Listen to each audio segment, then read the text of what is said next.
I was about 7 years old, my brother about 10. It was well past our bedtime when our mom woke up off the couch to put us to bed. Our dad worked construction out of town back then, so it was often just us three at the house for weeks at a time. Up the stairs and to the immediate right was our parents' bedroom. Going left put you in the middle of a hallway. Taking another left down that hallway led to my brother's room. The opposite end was my room, which was also across the hall from our upstairs bathroom.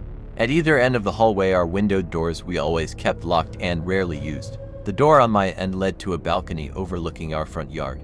And the door on my brother's end opened to our back porch. The house kinda leans into a small hill.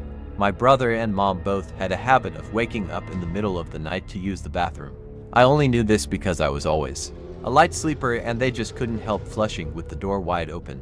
This night, however, my brother stopped on his way to his room and came back towards the bathroom. I'm gonna try to pee before I go to bed. The past few nights I've been too afraid to walk to the bathroom. I keep seeing a man wearing stripes at the end of the hallway.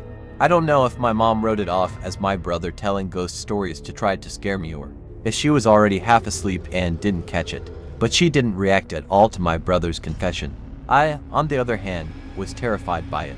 The fear of seeing a ghost like that at the end of the hallway or through the windows is the reason I started running from the stairs to my bedroom at night. Years later, when I was about 18, my mom and I were having a conversation in her car about a dog we had for a very short time when I was little.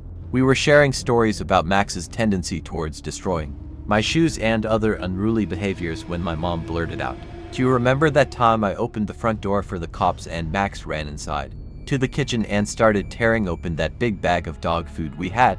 This really caught me by surprise, because in all the years I lived in that house we never once called the cops gun owner family. In a quiet, rural WV neighborhood, etc.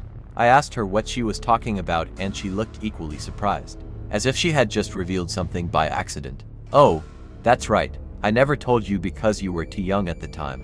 One night, I woke up hearing noises outside my window and when I looked I saw a man staring into my bedroom."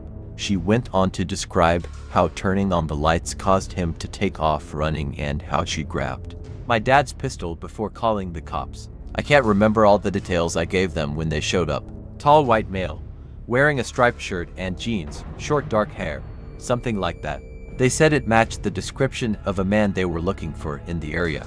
It turns out he had escaped from jail on a murder charge.